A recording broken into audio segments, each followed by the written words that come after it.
سورہ والضحیٰ میں رب کائنات نے اپنے محبوب کی شانیں بیان کی ہیں. والضحیٰ واللیل اذا سجا ما ودعک ربک وما قلی. چڑھتے دن کے وقت کی قسم اور رات کی جب وہ ڈھانپ دے, تمہارے رب نے نہ تمہیں چھوڑا اور نہ پسند کیا. والضحیٰ سے کیا مراد ہے, واللیل سے کیا مراد ہے؟ مختلف اس کی تفاسیر مفسرین نے بیان کی. اللہ ہمیں تفسیر قرآن کا ذوق و شوق عطا فرمائے. والضحیٰ سے مراد بعض مفسرین نے کہا پیارے آقا صلی اللہ علیہ وسلم کی ولادت کا دن ہے. سبحان اللہ. اور لیل سے مراد معراج کی رات. اور ایک تفسیر یہ ہے کہ والضحیٰ سے مراد ہے پیارے نبی کا پیارا پیارا روشن چمکدار چہرہ مبارک. اور لیل یعنی رات سے مراد ہے آپ کی پیاری پیاری کالی کالی زلفوں کی طرف اشارہ ہے. یعنی اے حبیب پیارے, قسم ہے آپ کے نورانی چہرے کی جو دن کی طرح روشن ہے, قسم ہے کالی کالی مشکبار زلفوں کی جو رات کی طرح نورانی چہرے کو ڈھانپ لیتی ہے. آپ کے رب نے آپ کو ہرگز نہیں چھوڑا, بلکہ آپ تو میرے حبیب ہیں. اگلی آیت میں بیان فرمایا وَلَلْآخِرَةُ خَيْرٌ لَكَ مِنَ الْأُولَى. اور بے شک تمہارے لیے ہر پچھلی گھڑی پہلی سے بہتر ہے. اللہ اکبر. کفار نے جو غصاخی کی کہ آپ کے رب نے آپ کو چھوڑ دیا, تو میرے آقا علیہ الصلوۃ والسلام کا قلب مبارک دل مبارک رنجیدہ ہوا. تو اللہ پاک نے آپ کا ملال دور کیا اور کیا فرمایا, اے حبیب پیارے یہ گمان نہ کرو کہ آپ کے رب نے آپ کو برا جانا, بلکہ میں تو ہر آنے والی گھڑی تمہاری عزت و منصب میں مزید ترقیاں دینے والا ہوں. ایک معنی یہ لکھا کہ اللہ پاک فرما رہا ہے اے حبیب آپ کے لیے وفات کے بعد کی زندگی دنیاوی زندگی سے بہتر ہے, کہ وفات کے بعد آپ کو ہر وقت ہمارا وصال اور ہر آن آپ کو معراج ہے. اور یہ بھی لکھا کہ حضور پرنور صلی اللہ علیہ وسلم کی روح مبارک برزخ میں بہترین جگہ ہے, اور بہتر جگہ حضور کا جسم اطہر اور قبر انور ہے, جو جنت بلکہ عرش اعظم سے بھی افضل ہے. یاد رکھیے جہاں میرے نبی آرام فرما ہے مدینہ منورہ میں مزار پر انوار میں, وہ جگہ جس سے میرے نبی کا مبارک بدن مس ہے ٹچ کیا ہوا ہے, وہ فضیلت میں جنت سے بھی بڑھ کر ہے. وَلَلْآخِرَةُ خَيْرٌ لَكَ مِنَ الْأُولَى. اس کے بارے میں علماء نے لکھا آپ کی اخروی زندگی جو قیامت کے بعد شروع ہوگی دنیاوی زندگی سے افضل ہے, کہ دنیا میں آپ کے فضائل قال سے معلوم ہوئے, قرآن و حدیث سے معلوم ہوئے, وہاں حال سے معلوم ہوں گے. یعنی وہاں پر لوگ براہ راست آپ کی عزت کو دیکھیں گے, آپ کی شان کو دیکھیں گے, اور کوئی انکار نہیں کر سکے گا. اگلی آیت میں بیان فرمایا وَلَسَوْفَ يُعْطِيكَ رَبُّكَ فَتَرْضَىٰ. اور بے شک قریب ہے کہ تمہارا رب تمہیں اتنا دے گا کہ تم راضی ہو جاؤ گے. سبحان اللہ. اللہ پاک آپ کو دنیا میں اتنا دے گا کہ آپ خوش ہو جائیں گے. اللہ تعالیٰ نے دنیا میں میرے نبی کو بے شمار معجزات عطا فرمائے, یہاں تک کہ سر سے لے کر پاؤں تک معجزہ ہی بنا دیا.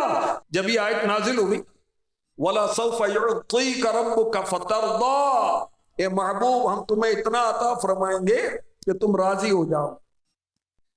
ہمارے پیارے پیارے آقا مکی مدنی مصطفیٰ صلی اللہ علیہ وسلم نے کیا فرمایا؟ فرمایا جب تک میرا ایک امتی بھی دوزخ میں رہے گا میں راضی نہیں ہوں گا۔ اگلی آیت میں بیان فرمایا الم یجدک یتیما فآوی، کیا اس نے تمہیں یتیم نہ پایا پھر جگہ دی؟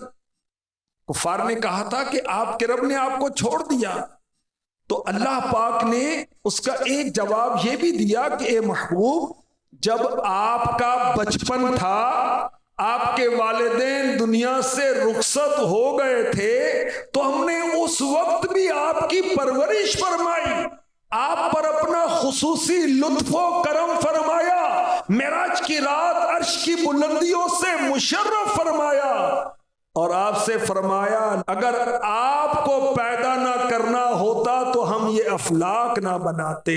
تو اے پیارے، ہم نے ان حالات میں آپ کو نہ چھوڑا تو کیا اب چھوڑیں گے؟ نہیں، ہرگز نہیں۔ اللہ اکبر۔ پھر کیا ارشاد ہوتا ہے وَوَجَدَكَ ضَالًّا فَهَدَىٰ، اور اس نے تمہیں اپنی محبت میں گم پایا تو اپنی طرف راہ دی۔ اے محبوب، اللہ پاک نے آپ کو اپنی محبت میں گم پایا تو اپنی طرف راہ دی، یعنی آپ پر غیب کے اسرار کھول دیے۔ جو کچھ ہو چکا تھا، قیامت تک جو کچھ ہونے والا تھا، اللہ نے سارے علوم آپ کو عطا فرما دیے، اپنی ذات و صفات کی پہچان آپ کو عنایت فرما دی۔ پھر کیا ارشاد ہوتا ہے وَوَجَدَكَ عَائِلًا فَأَغْنَىٰ، اور اس نے تمہیں حاجت مند پایا تو غنی کر دیا۔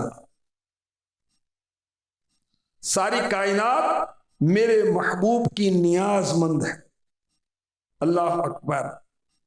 اللہ تعالیٰ نے ہمارے آقا علیہ الصلوۃ والسلام کو شاہی خاندان میں پیدا نہیں فرمایا، مالداروں میں پیدا نہیں فرمایا، مسکینوں میں مسکینی کی حالت میں پیدا فرمایا۔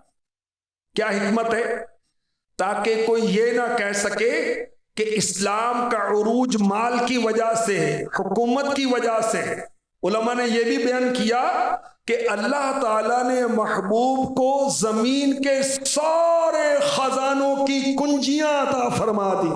مزید رب کائنات سورہ والضحیٰ کی آیت نمبر 9 میں ارشاد فرماتا ہے فَأَمَّا الْيَتِيمَ فَلَا تَقْهَرْ، کسی بھی صورت یتیم پر سختی نہ کرو۔